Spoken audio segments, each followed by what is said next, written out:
গাজায় দীর্ঘ ১৫ মাসের যুদ্ধের পর হামাস ও ইসরায়েল একটি যুদ্ধবিরতি চুক্তিতে পৌঁছেছে।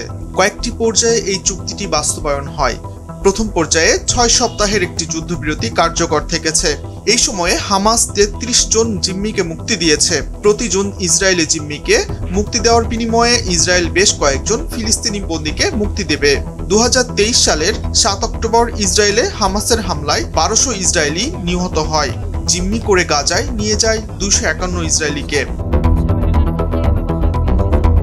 এরকমই একজন জিম্মি এলকানা বহবোটে, তিনি গাজায় বন্দী রয়েছেন।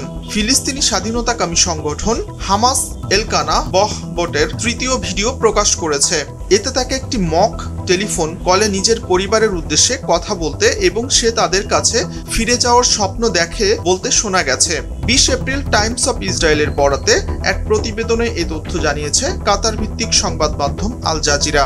ভিডিওতে এলকানা বলেছেন, আমার জন্য সবকিছু করতে থাকো।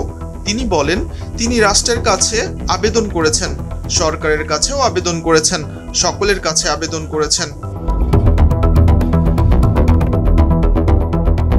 বহবোট আরো বলেছেন, আমার স্বাস্থ্য ভালো নেই, আমি ভয় পাচ্ছি যে মারা যাব। হামাস ভিডিওটি এমন সময় প্রকাশ করলো যখন তারা ইসরায়েলের অস্থায়ী যুদ্ধবিরতির প্রস্তাব প্রত্যাখ্যান করার পর নেতানিয়াহু ইসরায়েলি বাহিনীকে হামাসের উপর চাপ বাড়ানোর নির্দেশ দিয়েছেন। হামাস বলেছে, গাজায় যুদ্ধ বন্ধের বিনিময়ে তারা অবশিষ্ট বন্দীদের একবারে মুক্তি দিতে ইচ্ছুক। গাজায় এখনো প্রায় ৫৯ জন জিম্মি রয়েছে, তাদের মধ্যে ২৪ জন এখনো জীবিত বলে ধারণা করা হচ্ছে।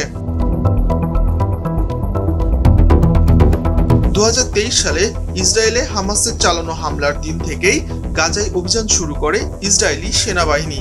এতে নিহত হয়েছেন ৫১,০০০-এরও বেশি মানুষ। ১৫ মাস যুদ্ধের পর গত ১৯ জানুয়ারি কাতার, যুক্তরাষ্ট্র ও মিশরের মধ্যস্থতায় গাজার যুদ্ধবিরতি কার্যকর হয়। এটি ছিল ৩ পর্বের। প্রথম পর্বে ছিল যুদ্ধবন্ধ ও জিম্মি বন্দি বিনিময় শুরু করা।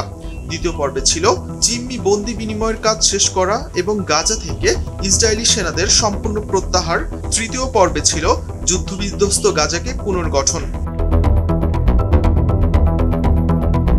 শাইখ শাকিল, নিউজ ডেস্ক, ভোরের কাগজ।